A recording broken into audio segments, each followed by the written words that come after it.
In Vision and the Scarlet Witch, Volume 2, Number 3, Scarlet and the Vision found out it was impossible for a human and an android to conceive. So, Scarlet Witch had her very own Marvel Immaculate Conception. She used magic to make herself pregnant and gave birth to twin boys. Sap! Then things went south. The Vision had his memory wiped. He and Scarlet got a divorce, and the twins turned out to be shards of the demon Mephisto. Say that 3 times. The Avengers and X-Men decided she was too dangerous to live, and in an act of self-preservation, in House of M, Scarlet Witch created a new reality where mutants were the majority and Magneto was the ruler. But this too backfired, and Scarlet Witch was forced to take action, whispering the words, "No more mutants." What's next for Scarlet Witch?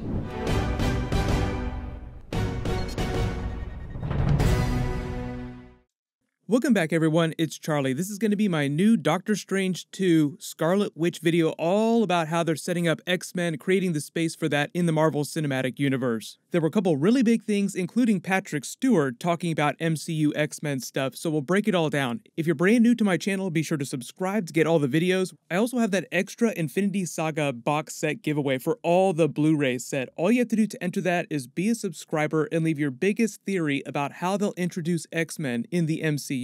So you've all probably seen that video that I attached to the beginning of this of Elizabeth Olsen introducing the concept of all the stories that they're going to cover with the Wandavision series and with Doctor Strange 2, mostly setting up the space for how mutants can exist in the MCU if we've never seen them before. Where have they been this whole time? So that's a really big deal. But then there's also the revelation that Kevin Feige wants Patrick Stewart to come back as Professor X in new Marvel movies, which we never really thought about before. Everyone always wondered what they're going to do with those Fox characters now that they have access to them. Patrick Stewart was recently promoting his new Star Trek Picard TV show that's being released this week, and people were asking him about the Fox Disney deal and if we'd ever see him again after the Logan Wolverine movie, and he dropped a few big info bombs about what's been happening behind the scenes. So we'll just break all this down top 10 style, starting with the Scarlet Witch X-Men stuff. All the big stories that they're covering with Avengers Wandavision episodes, a little bit with Doctor Strange 2, but Doctor Strange 2 is a much bigger movie setting up even bigger, wider MCU changes. All the Scarlet Witch WandaVision stuff is really the beginning of that, the tip of the spear. So that first story she talks about, Scarlet Witch and Vision's relationship, we've all seen in the Marvel movies so far. They covered it in the comic book miniseries from the mid-80s, but there are 2 volumes to that. Volume 1 was at the beginning of the 80s, and it introduced the idea that Scarlet Witch and Quicksilver's father was really Magneto. Up to that point in the comics, their parents were different. You've all probably seen the Michael Fassbender Magneto edits showing him as Scarlet Witch's father in the MCU. How would that even make sense if they're from Sokovia and there were some deleted scenes that showed flashbacks from Avengers Age of Ultron where their parents and her father definitely did not look like Michael Fassbender. Marvel Comics also retconned that a couple years ago too, saying that Magneto wasn't really her father. None of that really matters now anymore because they got the Fox characters back and they just gave control of Marvel Comics to Kevin Feige, in addition to all the TV show stuff and all the movie stuff. He's always had control of the movies. Now he controls pretty much everything that they do.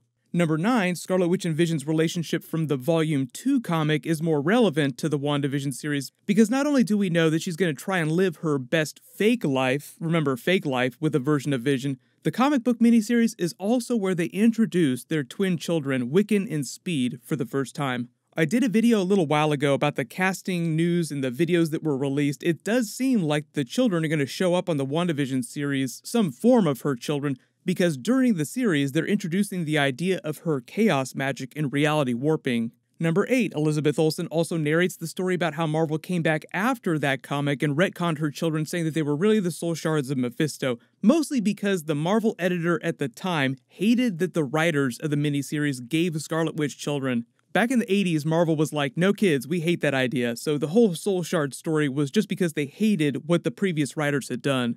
We'll see some fun Easter eggs for that story during the WandaVision series and Doctor Strange 2. It won't be a literal copy-paste situation with the story, but there will be some fun Easter eggs for that. So number 7, then she narrates how Vision got destroyed in the comics, then was rebuilt and brought back as the White Vision. They're also kind of doing a version of that with the WandaVision episodes. Everyone asked why Vision wasn't repaired when Hulk snapped everyone back during Avengers Endgame. It would have been a very easy thing for the Hulk to do, to think to repair him when he was bringing everyone else back. Why leave him in pieces? It doesn't make sense. The real reason is because they were leaving that for the Wandavision series to take care of. Scarlet Witch bringing a version of Vision back using her reality warping powers and chaos magic. But talking about Easter eggs, just like the White Vision, something won't quite be right with him. So in the comics, when White Vision is brought back, he doesn't have the special mental framework or consciousness transplant that he had before, so he comes back with no emotions. He's this cold, unfeeling robot. But just like the other stories that they're adapting for the WandaVision series, it'll just be based on that. It won't be the exact same thing. Like, he might not be full-blown White Vision. Number 6, obviously, the thing that we're all really thinking about is when she talks about the House of M story that they're doing. That part of the WandaVision series they're covering is really the reality warping power part. So when she starts using her chaos magic and really warping reality, it probably won't be as complete in terms of covering the entire Earth as it was in the comics. But same basic concept. The multiverse is the next big thing in the MCU. We got a taste for that during Avengers Endgame with the alternate timelines, but WandaVision is literally creating alternate realities using her abilities as they continue to evolve. Like they said back in the Comic-Con panel, turning her into the comic book version of the Scarlet Witch. Like Kevin Feige said, you will find out why she is called the Scarlet Witch. So think of the TV show version as being a reverse No More Mutants situation, creating the quote-unquote possibility of mutants in the MCU. And because it seems like they might let versions of her children survive into future Young Avengers projects and other Marvel movies and TV shows, that also seems like it's going to be part of the reverse No More Mutants thing. Like if she were to whisper mutants all the time, all over the place. Don't you kind of wish they were ready to release a Super Bowl trailer for WandaVision in the next couple of weeks? They're still filming the series right now, so they're not ready to release any footage. It's probably going to be a while before we actually see that. Number 5, WTF, there was a clip of that Elizabeth Olsen video at the beginning of this that I cut out that involves a big Doctor Strange crossover because the version of that they're doing on the TV shows and in Doctor Strange 2 is going to be very different. The whole reason why she's crossing over with Doctor Strange 2 is mostly because of the main villain of that movie being from the multiverse, just like Dormammu is from another dimension. I think we all believe the new villain is going to be Nightmare. There are some people that are holding out hope for Mephisto just because he's so tied to Scarlet Witch's children and her backstory in the comics. But the new main villain threatening our reality having something to do with how Scarlet Witch warps reality, allowing the villain to enter Earth. So that's sort of the point of crossover with Doctor Strange, protecting our Earth from other realities. There was a brand new plot synopsis for Doctor Strange 2 that posted recently, but I'm not totally sure if it's real or fake, so I'm waiting a little while before I do a video about that. Number 4, WTF, getting to the bigger Patrick Stewart X-Men stuff. So Patrick Stewart recently revealed that Kevin Feige was trying to get him to come back as Professor X in new Marvel movies. A big bombshell. He didn't say which movies those were going to be, and he didn't say when they were trying to get him to come back, just that Marvel Studios wanted him to come back. And even if he never does come back, which I don't think he's going to anytime soon, based on what he said, it says a lot about what Kevin Feige is trying to do when he starts crossing over the big mainstream X-Men characters into the MCU.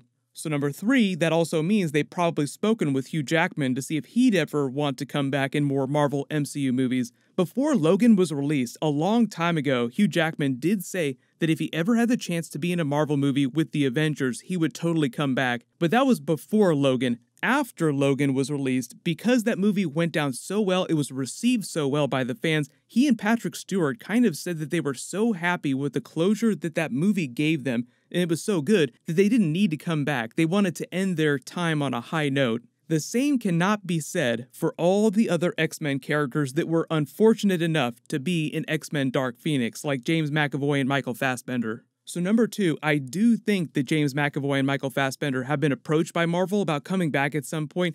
Neither one has publicly said anything about it. James McAvoy has made some jokes about showing up as other MCU characters, like if you could be in a Marvel movie, who would you want to play? And he just started listing a bunch of characters. And even if none of those Fox X-Men actors return right away, there's always the chance for a Spider-Man into the Spider-Verse cameo situation with an Avengers multiverse crossover movie.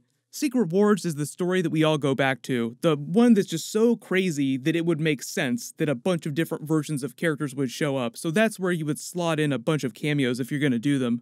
But number 1, none of this includes Marvel's plans for Ryan Reynolds' Deadpool character in the Deadpool 3 movie, which Marvel is already in the process of developing. I posted a video a few weeks ago of Ryan Reynolds explaining what's going on with Deadpool 3, so I'll link that at the end of this. But suffice to say, they're working on it, it's being developed as a rated R movie, but because of that, it'll only be loosely related to the MCU. He is a Marvel character. Kevin Feige and Bob Iger, the CEO of Disney, have both referred to him as being an MCU character, but the MCU movies are PG-13, so any rated R stuff or movies that Deadpool makes will only be loosely connected to the MCU.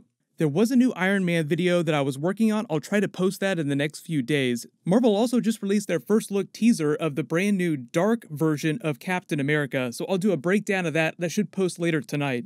Congratulations to Arkin Productions. You're the giveaway winner from my last big Marvel video. Please email me on the About page of my channel so I can get your details. Everyone, click here for that new Deadpool 3 Ryan Reynolds video, and click here for my new Sinister 6 Morbius trailer video and Easter eggs. Thank you so much for watching. Everybody stay awesome. I'll see you guys tonight.